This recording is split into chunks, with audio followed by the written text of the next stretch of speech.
भज गिरिधर गोविंद गोपाला। भज गिरिधर गोविंद गोपाला। भजो मुरली मनोहर नंद लाला। भजो मुरली मनोहर नंद लाला। भज गिरिधर गोविंद गोपाला। भज गिरिधर गोविंद गोपाला।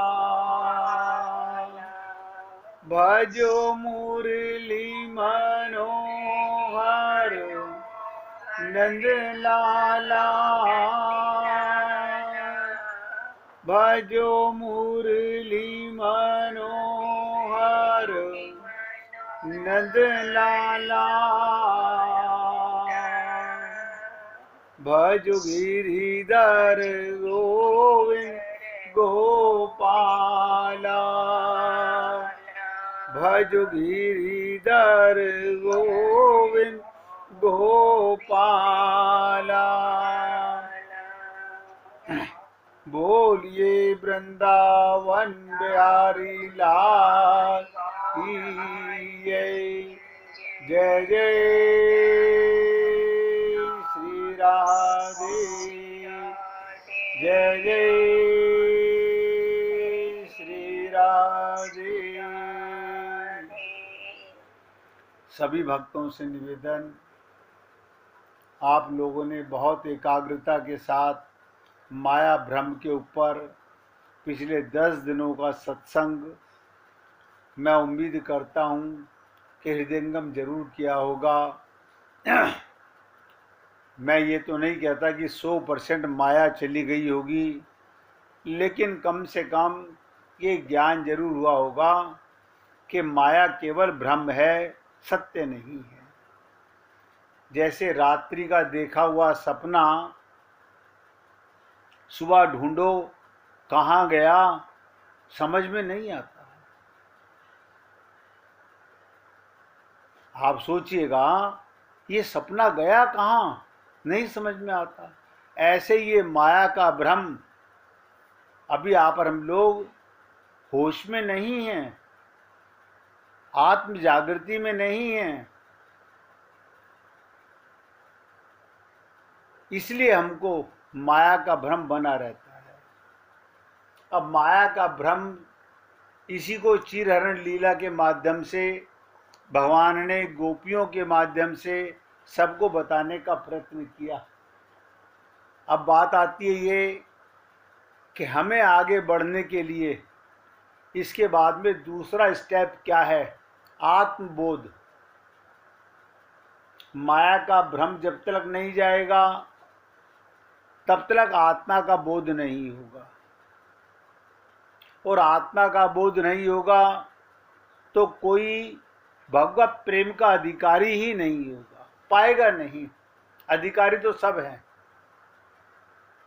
सब अधिकारी हैं भगवत प्रेम के, लेकिन भगवत प्रेम उसी जीव को मिलता है जिसका माया भ्रम चला गया, जिसको आत्मबोध हो गया। फिर तीसरा स्टेप केवल भगवत प्रेम, भगवत प्राप्ति, परम पद, परम सोपान, ये सब कहा जाएगा। इसके लिए अनेक बार आप लोगों से निवेदन किया गया कि वेदों में एक जगह नहीं, अनेक जगह एक श्लोक आता है, मन एवं मनुष्यानाम कारणम बंध मोक्ष हो। मन ही सभी मनुष्यों के बंधन एवं मोक्ष की प्रमुख कारण है। मन ही बंधन और मन ही मोक्ष का कारण है। हमारा मन अभी माइक है, माया का है, इसमें दिव्य ज्ञान नहीं आ सकता। इसलिए ये बंधता है संसार में। और मन ही मोक्ष का कारण है। जब ये मन गुरु और प्रभु के शरणागत चला जाता है तो यही मन दिव्य हो जाता है, फिर ये मोक्ष का कारण बन जाता है। यानी यही मन हमें माया का भ्रम नहीं मारने दे रहा, हमें आत्मबोध नहीं होने दे रहा।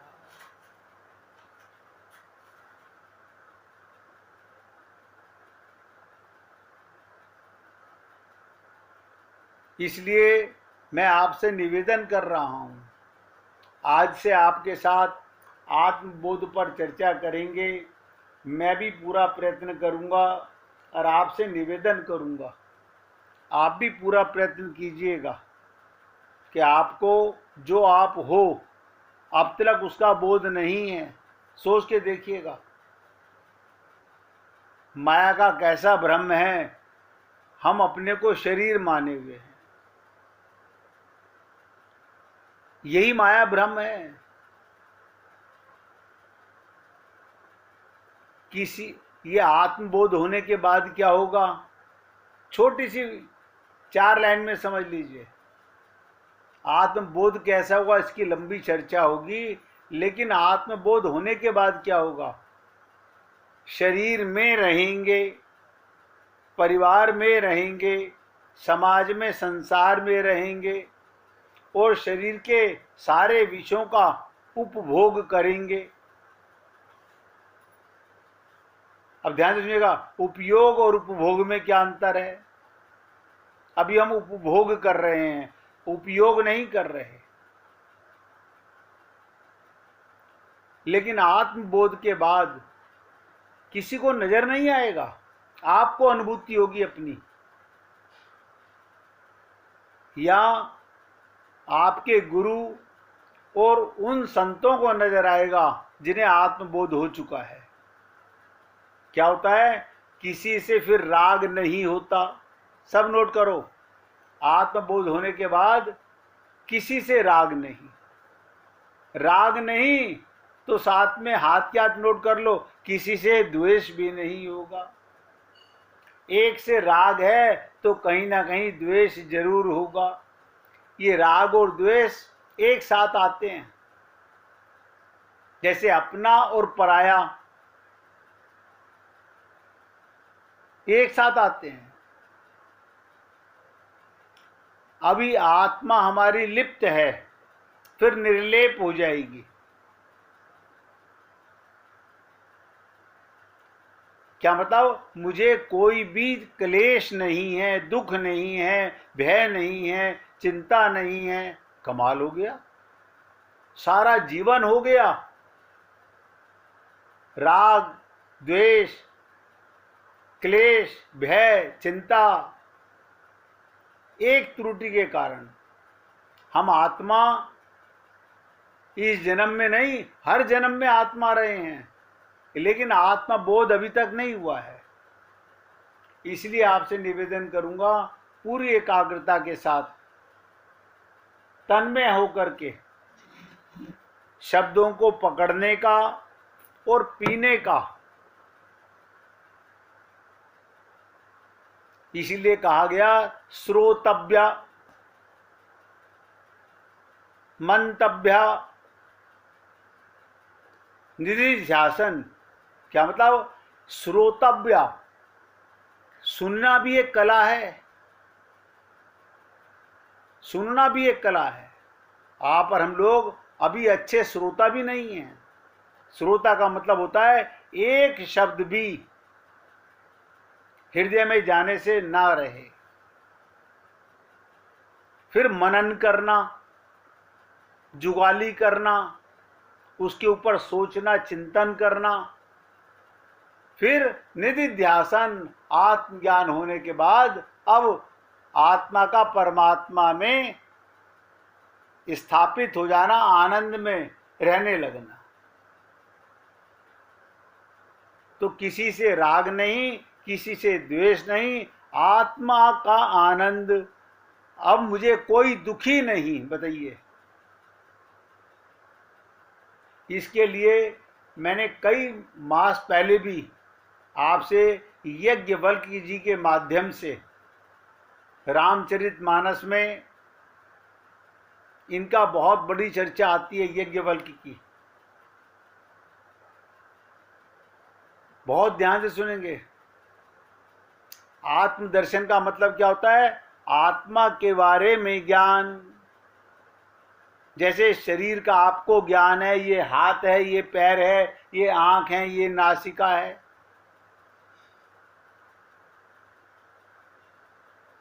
तो आत्मदर्शन का मतलब आत्मा के बारे में जानकारी का वर्णन। इसे दर्शन फिलॉसफी भी कहते हैं। आत्मा की फिलॉसफी को, आत्मज्ञान को आत्मबोध कहो। ये एक ही चीज के नाम बता रहा हूं।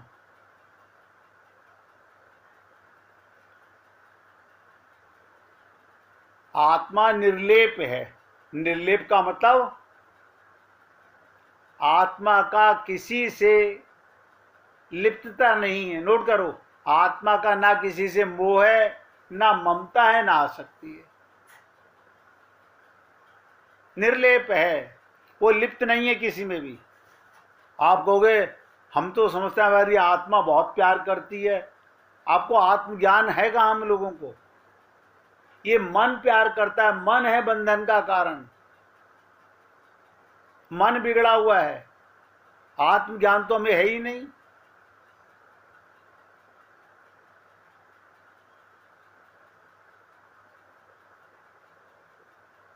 आत्मा निर्लेप का मतलब मुझे कोई भी क्लेश नहीं, मुझे कोई दुख है ही नहीं। आत्मा को भगवान श्री कृष्ण ने कहा, नैनम छिंदंती शस्त्राणी नैनम देहती पावका। आत्मा को कोई मार नहीं सकता। भगवान आए लीला करने राम रूप में, कृष्ण रूप में। उन्होंने भी आत्मा का हनन नहीं किया। आत्मा को छोड़ ही नहीं सकते, मार ही नहीं सकते। भगवान भी हमारा आत्मा का वध नहीं कर सकते। आप बताइए, आत्मा तो उनका शरीर है भगवान का। अभी हमें आत्मा और परमात्मा के संबंध का ज्ञान नहीं है। 24 घंटे, ध्यान से सुनो, हम 24 घंटे परमात्मा के साथ रहते हैं। हमें बोध क्यों नहीं होता? हमें अनुभव क्यों नहीं होता? क्योंकि हमारे को एक मैं का गलत ज्ञान जन्म जन्मांतरों से हो गया कि मैं शरीर हूं। क्लेश किसको होता है? दुख किसको होता है? देह को, आत्मा को नहीं। आपका मन दुखी हो सकता है, आपकी बुद्धि दुखी हो सकती है, आपका चित्त दुखी हो सकता है, आपका स्थूल शरीर दुखी हो सकता है, आपका कारण शरीर दुखी हो सकता है, आपका सूक्ष्म शरीर दुखी हो सकता है। आत्मा निर्लेप है। अब ये हम पर निर्भर है। ध्यान से सुनिएगा। हम अपने को क्लेश वाली देह मानते हैं या बिना क्लेश रहित आत्मा मानते हैं? नोट कर लो। यहीं से इसका सोपान है, ये सीढ़ी है आत्मज्ञान की। आप अपने को अगर आत्मा मानते हो तो आगे बढ़ जाओगे, और अगर ये कहोगे नहीं मानूंगा तो शरीर ही, तो फिर सुन लोगे, पल्ले कुछ नहीं पड़ेगा।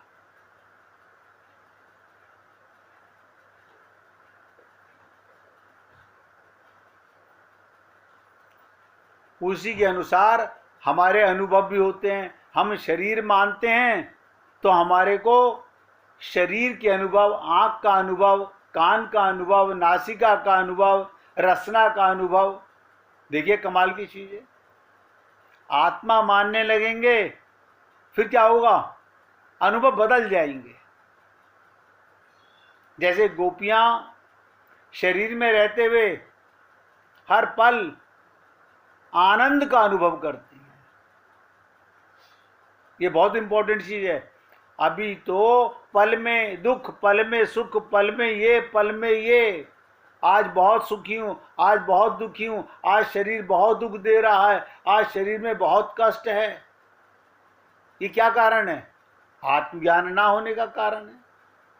मैं ये नहीं कह रहा हूं आत्मज्ञान होने के बाद शरीर बीमार नहीं पड़ेगा। शरीर बीमार पड़ेगा, शरीर में रोग आएंगे जाएंगे, सब कुछ संसार में वैसा ही होगा, लेकिन आपको वो दुख नहीं देगा जो अब दुख दे रहा है। फिर मृत्यु भी मंगलकारी लगेगी। मैंने कल भी कहा था, अगर आपकी प्रमोशन हो तो दूसरे नगर में जाने के लिए कोई दुख नहीं मानता। हाँ ठीक है, हमारी प्रमोशन हो रही है, हम जा रहे हैं। ऐसे ही आत्मा की प्रमोशन होती है, परमात्मा के पास जाता है। लेकिन हम क्योंकि शरीर मानते हैं, हमारा डिमोशन होता है, हम नीचे गिरा दिए जाते हैं, 84 लाख योनियों में फेंक दिए जाते हैं।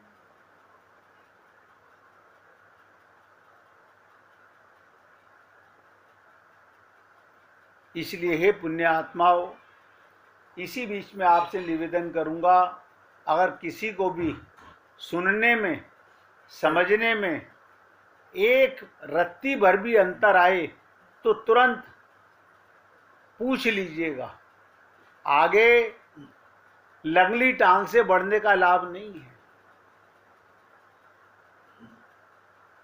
हम अपने को देह मानते हैं, शरीर मानते हैं, उनकी समस्याएं भी हैं, उनके रोग भी होते हैं, उन्हें दुख भी होता है, उन्हें क्लेश कष्ट भी होता है। बताइए, ये सारी बीमारियां हमारे अंदर हैं, हम सब में हैं, एक त्रुटि के कारण।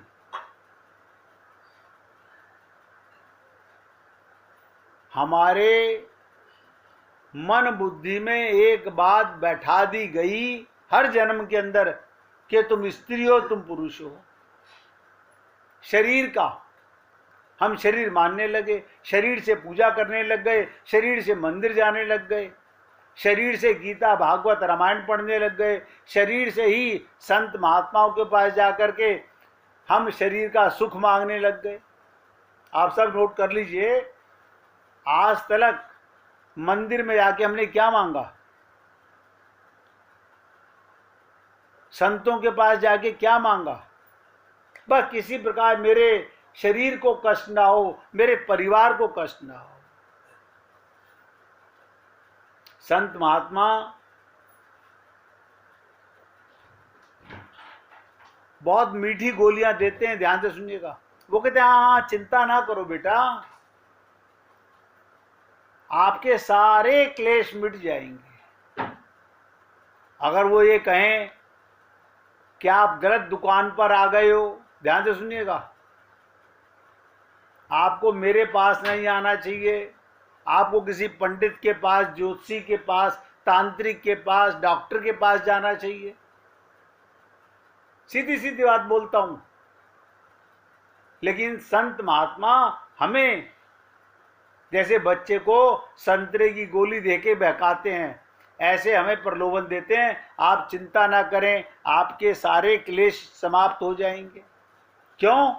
उन्हें पता है जब मैं रोज रोज इन्हें आत्मज्ञान की चर्चा करूंगा, शरीर इसे हटाने का प्रयत्न करूंगा, तो कहावत तो आप लोगों ने सुनी हुई है कि करत करत का अभ्यास के जड़मति हो तो सुजान, रसरी जावत आतते सिल पर पड़त निशान। जब पत्थर भी घिस सकता है तो आपका मन बुद्धि तो है, कभी न कभी आपको फीलिंग होगी। अब आप ही देख लीजिए, रात को सपना देखा, अरे कहीं गया तो गया कहाँ, ये तो ढूंढ लो। दिन में अंधेरा चला, रात को अंधेरा आया, दिन में चला गया, वो गया कहाँ? आज तक हमें तो कहीं मिला नहीं, कभी नहीं मिलेगा। इसलिए मैंने निवेदन किया, जो हम अपने आप को शरीर मानते हैं, उनकी समस्याएं भी हैं, उनको रोग भी होता है, उन्हें दुख भी होता है, उन्हें कष्ट क्लेश भी होता है, और शरीर का ही जन्म और शरीर की मृत्यु होती है। ये भी नोट कर लो हाथ की आप।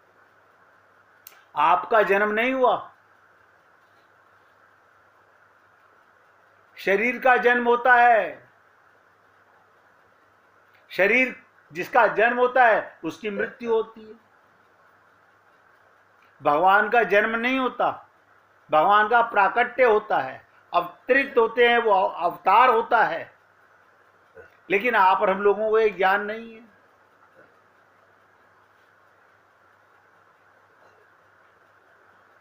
इसलिए ये तो मैंने बात बताई शरीर की, जिसका हम सबको पूरा तजुर्बा है।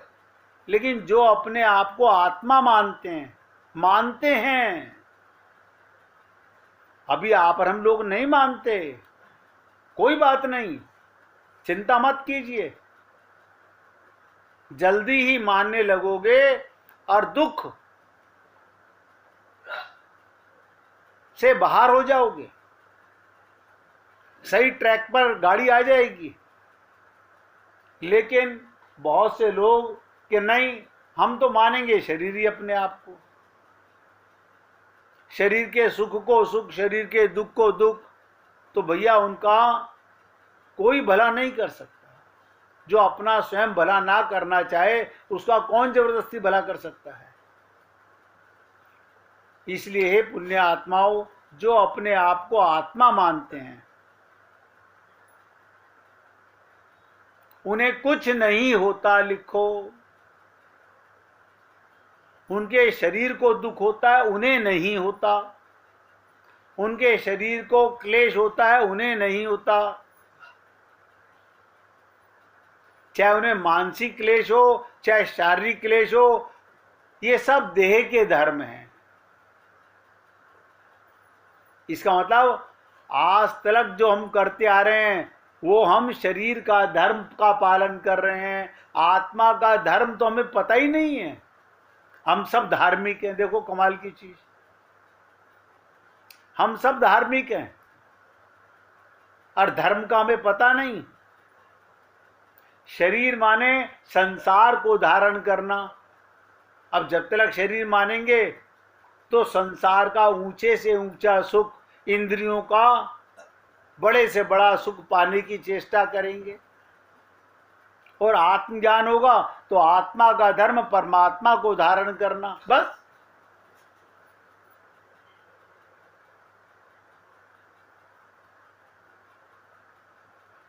तो रोग देह को होता है, आत्मा को नहीं होता। सब नोट करो।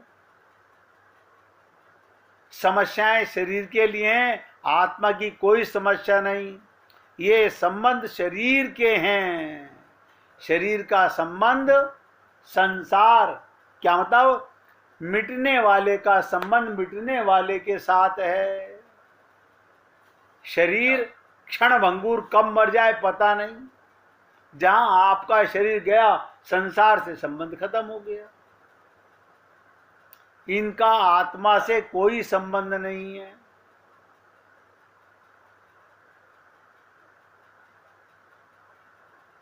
और ध्यान से सुनिएगा,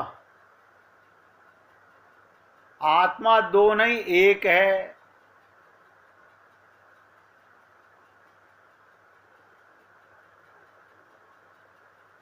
हम सब आत्माएं, जीव आत्माएं परमात्मा के सपूत हैं।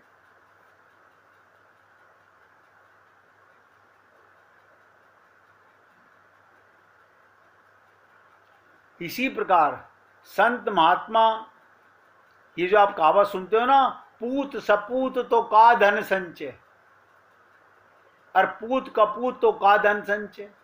तो संत महात्मा कहते हैं जो मेरे पास में शिष्य सपूत हो गए, उन्हें तो संसार का धन चाहिए ही नहीं, और जो संसार का धन है वो तो कपूत है। अभी आप और हम लोग हैं तो परमात्मा के सपूत, एक ही माता पिता की संतान है आप और हम सब लोग। देखो कितना बड़ा अंतर आ गया। आप और हम लोगों में आप देखते हो, एक भाई पीएम बन गया, एक पीएन बन गया, हैं एक ही माता पिता के संतान, सब अपने अपने कर्मों का फल भोग रहे हैं। एपीजे अब्दुल कलाम राष्ट्रपति बन गए, उनका भाई बकरियां चरा रहे हैं सब आत्मा ही।